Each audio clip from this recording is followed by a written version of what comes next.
जो पिछले वाली वीडियो हमारे द्वारा बनाई गई थी वह किसी कारणवश बीच में ही रह गई थी, तो वहीं से हम अपने टॉपिक को जारी रखते हैं। तो इसकी रफ्तार जो स्टीफंसन के द्वारा रेल का इंजन बनाया गया, उसकी रफ्तार 30 मील प्रति घंटे के हिसाब से चलने लगी। अब इतनी रफ्तार इनकी कर दी गई थी, यहाँ पर आप देख सकते हैं। उसके बाद आगे चलकर जब स्टीफंसन के जो कार्य स्टीफंसन के द्वारा किए गए, उन कार्यों के आधार पर वह इंग्लैंड के लोगों में, इंग्लैंड की जनता में बहुत लोकप्रिय हुए और सरकार तक भी उनकी जो प्रसिद्धि सरकार तक भी पहुंची। तो सरकार द्वारा रेलवे के चीफ इंजीनियर का पद जॉर्ज स्टीफंसन को दिया गया और इन्होंने उस पद पर रहते हुए रेलवे के क्षेत्र में महत्वपूर्ण योगदान दिया। 1848 ईस्वी में जेम्स स्टीफंसन की मृत्यु हो जाती है और इनकी मृत्यु के बाद भी रेलों का जो कार्य है उस पर किसी प्रकार का प्रभाव नहीं पड़ता, वह निरंतर जो है चलता रहता है, निरंतर चलता रहता है। तो जब जॉर्ज स्टीफंसन की मृत्यु के बाद की बात करें तो जो रेलवे का जो विकास था, मृत्यु के बाद रेलवे के निर्माण कार्य जारी रहा और अधिक गति से वह चलने लगा और रेलवे का जो विकास है इंग्लैंड में चलता रहा औद्योगिक क्रांति के लिए। 1830 से 1850 के मध्य 2 चरणों में रेलवे का निर्माण कार्य चलता रहा, जिसमें कि 600 मील लंबे रेल मार्ग का निर्माण किया गया। और जब वहाँ पर जब रेलों के ट्रैकों को बिछाया जा रहा था, रेलों की पटड़ी को जब बिछाया जा रहा था, तो रास्ते में कई बार नहरें पड़ती थी, कई बार नदियाँ होती थी, कुछ पहाड़ियाँ होती थी। तो इस प्रकार की समस्या जब आई तो वहाँ के एक व्यक्ति थे आई के ब्रूनल ने पुलों का निर्माण कार्य किया, सुरंगों का निर्माण का कार्य किया। तो इस प्रकार पुलों के द्वारा जो नदियों के ऊपर से रेलवे के निकाले गया, पहाड़ियों में से सुरंग बनाकर रेल को निकाला गया। इस प्रकार यह एक जो अधिक गति के साथ यह रेलवे का निर्माण का कार्य चलता रहा, रेलवे लाइन को बिछाया जाने लगा। 1841 में पहली बार ब्राडशाह में प्रथम रेलवे टाइम टेबल बनाया गया, क्योंकि अब रेलों का प्रयोग केवल उद्योगों के लिए नहीं किया जाता था, अब इनका प्रयोग यात्रियों की सुविधा के लिए, एक स्थान से दूसरे स्थान पर यात्रियों के जाने के लिए भी इनका प्रयोग होने लगा था। अब जब इनको देखा गया कि यात्रा इनके द्वारा की जा सकती है, अधिक गति के साथ यात्रा की जा सकती है, बहुत अधिक संख्या में लोगों को एक स्थान से दूसरे स्थान पर ले जाती है, तो इनमें यात्रा करना सस्ता भी था और साथ ही साथ समय की जो सबसे बड़े कीमती जो समय होता है उसकी बचत भी यह करता था। तो इस प्रकार जब अधिक संख्या में ट्रेनों को चलाया जाने लगा तो उनके लिए एक टाइम टेबल की आवश्यकता पड़ी। तो 1841 में रेलवे का प्रथम बार टाइम टेबल बनाया गया। 1840 में ब्रिटेन सरकार द्वारा रेलवे के संबंध में कुछ नियम बनाए गए कि किस प्रकार से रेलवे को चलाया जाएगा, किस प्रकार से इसका संचालन किया जाएगा। एक अलग विभाग के रूप में रेलवे यहाँ पर विकसित होता है 1840 ईस्वी में। तो अगर जब हमने पूरे रेलवे का जो इतिहास पढ़ा, उसकी प्रगति पढ़ी कि किस प्रकार रेलवे का प्रयोग किया जाने लगा और कब पहला इंजन बना, फिर उसकी कितनी गति थी, निरंतर हमने जब एक दूसरा इंजन आता है तो अधिक गति के साथ आया और अधिक मात्रा में, अधिक वजन के साथ उसने सामान को, जो कच्चे माल को उद्योगों के पास भेजा और जो पका हुआ माल था उसको बड़े बाज़ारों तक, बड़े उपनिवेशों तक और इस प्रकार से बंदरगाहों तक पहुंचाने का कार्य किया। तो अगर हम बात करें कि रेलवे का प्रभाव क्या पड़ा समाज के ऊपर, उसका क्या प्रभाव पड़ा, आर्थिक क्षेत्र पर क्या प्रभाव पड़ा और लोगों के रहन सहन, जीवन स्तर में किस प्रकार से रेलवे का प्रभाव पड़ता है, तो हम रेलवे के प्रभाव की बात करें तो सबसे पहले हम इसमें देखते हैं कि शहरीकरण की प्रक्रिया तीव्र हुई, बड़े शहर अस्तित्व में आए। जो रेलवे को जब जोड़ा गया था, रेलवे का जब निर्माण किया गया, तो इसके साथ बड़े नगरों को जोड़ा गया था, बड़े शहरों को यहाँ पर जोड़ा जाता है। बड़े शहरों को यहाँ पर जोड़ा जाता है, उनके साथ रेलवे का विकास किया जाता है। जैसे बड़े बड़े शहर, इंग्लैंड के शहरों की बात करें, London, Manchester, Bristol, Leeds, Liverpool, Wales, Birmingham और यॉर्कशायर, इस प्रकार के बड़े शहर थे जो अस्तित्व में आए, क्योंकि बड़े बड़े जो उद्योग थे वे महानगरों में स्थापित थे, बड़े शहरों में स्थापित थे। तो लोग रोज़गार की तलाश में बड़े नगरों में आते थे और वहीं पर बस जाते थे।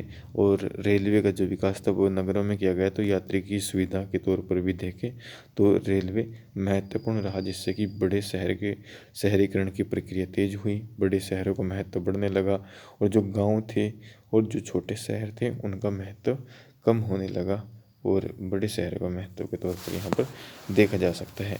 गांव में छोटे शहरों का महत्व कम हुआ, जैसे कि मैंने पिछले पॉइंट में आपको बताया कि लोग इससे पहले जो हमने पढ़ा था कि कृषि क्रांति, जब हमने टॉपिक किया था तो उसमें आपने सुना होगा कि जो छोटे किसान थे उनका अंत हो गया था। कृषि क्रांति के प्रभाव के तौर पर हमने यह पढ़ा था। जब छोटे किसानों का अंत हो गया तो जो वह जीवन निर्वाह अपनी भूमि पर करता था अब उससे वंचित हो गया। अब उसको अपनी जीविका कमाने के लिए, जीवन निर्वाह करने के लिए धन की आवश्यकता थी, तो जो कि उसको एक रोज़गार की आवश्यकता थी, तो रोज़गार की तलाश में वह नगरों की तरफ जाने लगा और नगरों में उनको उद्योगों में कार्य मिल जाता था, जिससे वह अपने परिवार का निर्वाह कर पाता था, अपनी आजीविका कमा सकता था। तो इस प्रकार से जो बड़े शहरों का महत्व बढ़ने लगा और जो गांव थे, जो छोटे शहर थे जहां पर उद्योग नहीं थे, उन शहरों का महत्व कम होने लगा। और तीसरा, हम इसका प्रभाव की बात करें, लोगों का कम खर्च व कम समय। अब लोगों को अगर किसी स्थान पर जाना है तो उनको कम खर्च जो उसके लिए आदा करना पड़ता था, कम खर्च के साथ वह और कम समय में एक स्थान से दूसरे स्थान पर जा सकते थे। इस प्रकार से उन लोगों की जो खर्च में कमी आई और समय की बचत होने लगी।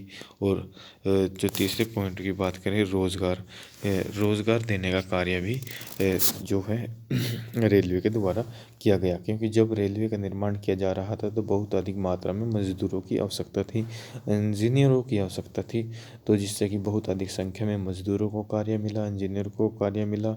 उसके बाद रेलवे स्थापित हुआ, स्टेशन पर चलाने के लिए अनेक क्लर्कों को कार्य मिला, अनेक जो उसका प्रबंध करने वाले व्यक्ति हैं, सुरक्षा करने वाले व्यक्ति हैं, तो बहुत अधिक रोज़गार इंग्लैंड के अंदर पैदा किया गया, जिससे कि सभी वहाँ पर बहुत अधिक संख्या को रोज़गार प्राप्त हुआ।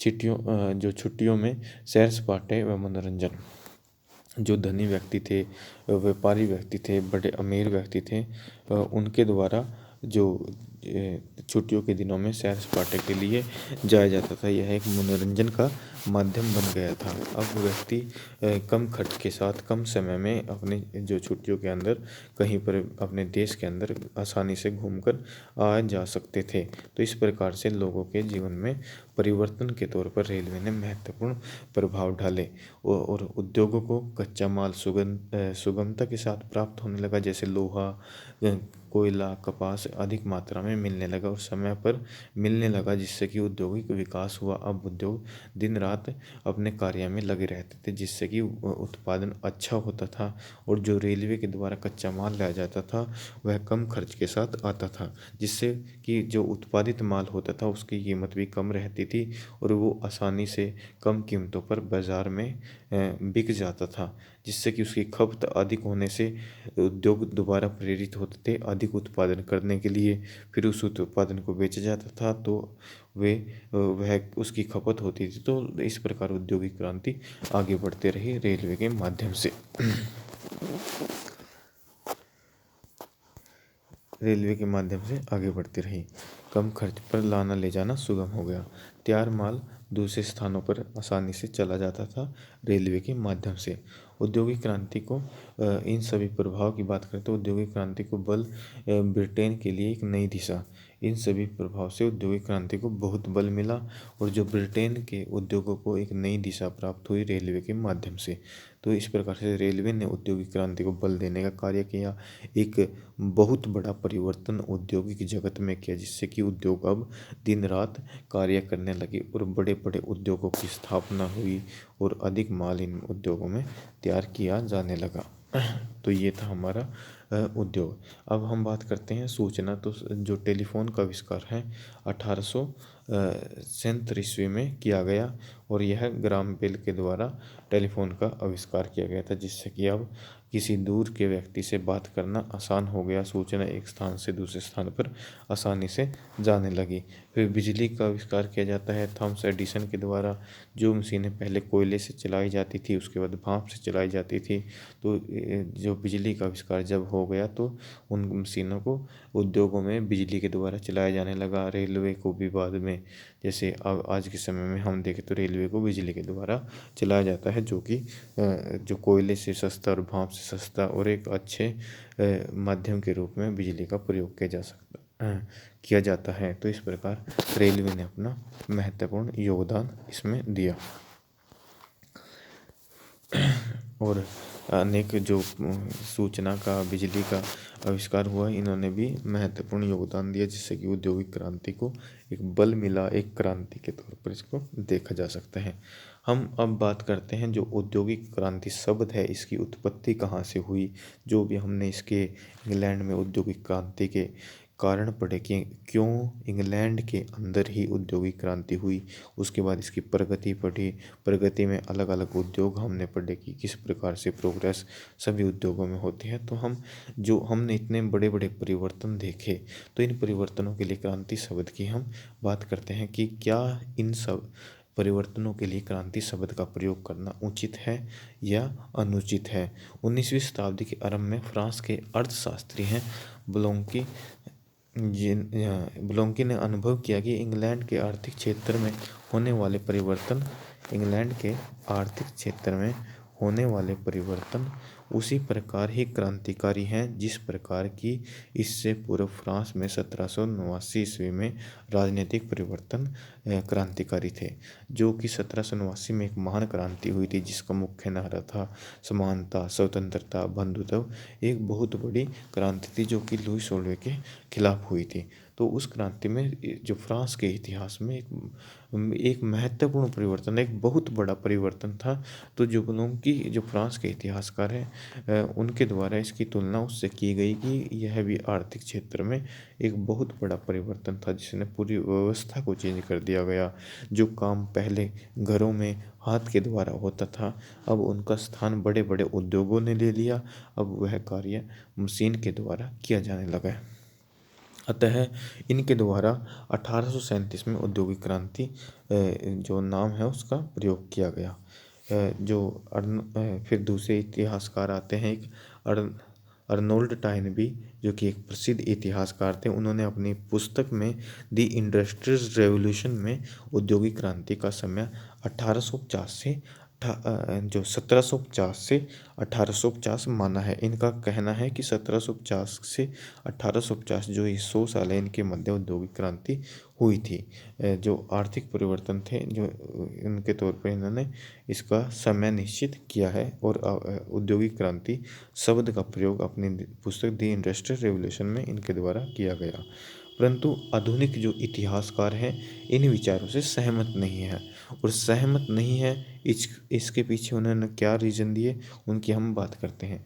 उनके द्वारा कहा गया कि यह एक लंबी प्रक्रिया है। इसमें एकदम से एक साथ यह नहीं कहा जा सकता कि कब किन परिवर्तनों का जो परिवर्तन हुए, जो छोटे उद्योग कब बड़े उद्योगों में परिवर्तित हो गए, कब उनमें आधुनिक मशीनों का प्रयोग किया जाने लगा, कब मशीनों का आकार बढ़ाया गया। तो इस प्रकार से यह एक लंबी प्रक्रिया है जो निरंतर चलती रहती है। इसके लिए कोई एक दिन या कोई एक महीना या कोई एक साल निश्चित नहीं किया जा सकता कि इस दिन यह परिवर्तन हुआ था। लेकिन राजनीतिक जो परिवर्तन होता है उसमें कोई एक दिन होता है, कोई एक महीना होता है, कोई एक साल होता है। उसमें जैसे कोई राजा बदल जाता है तो वहीं से राजनीतिक परिवर्तन हो जाता है, उसका कोई एक दिन निश्चित किया जा सकता है। लेकिन औद्योगिक क्रांति का कोई एक दिन निश्चित नहीं किया जा सकता, ऐसा आधुनिक इतिहासकार का मानना है। यह एक लंबी प्रक्रिया है जिसके तहत ये परिवर्तन देखने को मिलते हैं।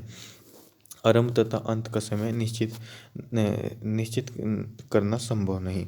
जैसे कि ऐसा हमें ये नहीं कह सकते कि इस दिन यह शुरू हुई और इस दिन यह खत्म हुई। कुछ इतिहासकारों का मानना है कि औद्योगिक क्रांति आज भी हमारे देश में, हमारे समाज में जो है देखी जा सकती है। हर समय कोई नई मशीन कि जो नई टेक्नोलॉजी बन जाती है, नए नए उद्योग स्थापित होते हैं, बड़े बड़े उद्योग स्थापित होते हैं, आधुनिक उद्योग स्थापित होते हैं, तो यह निरंतर जारी रहती है। इसका कोई आरंभ नहीं होता, कोई इसका जो अंत के तौर पर नहीं देखा जाता।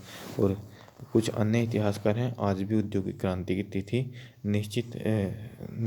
निश्चित संभव नहीं, मतलब जो जो कहते हैं कि आज भी जो है इसकी क्रांति जारी है, कोई इसकी एक निश्चित तिथि नहीं है। यह उनका मानना है कि आज के समय में भी औद्योगिक क्रांति जारी है।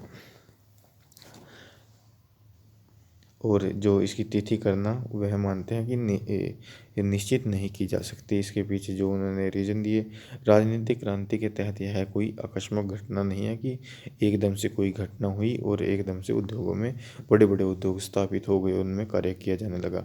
यह एक लंबी प्रक्रिया है। पहले छोटे उद्योग स्थापित हुए, फिर नई नई टेक्नोलॉजी आई, बड़े उद्योग स्थापित हुए, और एक लंबी प्रक्रिया में यह सब स्थापित होते रहते हैं। कब छोटे उद्योग बड़े उद्योगों का स्थान ले ले, इसके लिए कोई एक दिन, एक महीना या एक साल कोई निश्चित नहीं किया जा सकता। कब नई व्यवस्था ने पुरानी व्यवस्था का स्थान ले लिया, यह निश्चित नहीं किया जा सकता। एक प्रोफेसर हैं लिटलफील्ड, उनके द्वारा औद्योगिक क्रांति के 60 वर्ष 1830 से 1890 में होने वाले परिवर्तन इतने व्यापक एवं मौलिक थे कि इनके लिए क्रांति शब्द का प्रयोग अनुचित नहीं है, उनके द्वारा कहा गया। और हमने भी जो अध्ययन किया तो उसके आधार पर जो हमने परिवर्तन देखे, बहुत परिवर्तन देखे, बड़े बड़े परिवर्तन देखे, तो इन परिवर्तनों के लिए हम औद्योगिक क्रांति शब्द का प्रयोग कर सकते हैं। प्रथम बार आर्नोल्ड टॉयनबी के द्वारा अपनी पुस्तक द इंडस्ट्रियल रेवोल्यूशन में औद्योगिक क्रांति शब्द का प्रयोग किया गया था, जो कि हमें उचित प्रतीत होता है। तो सभी का धन्यवाद, आपने ध्यान से इस विषय को सुना। और इसी के साथ आज हम यह टॉपिक ख़त्म करते हैं।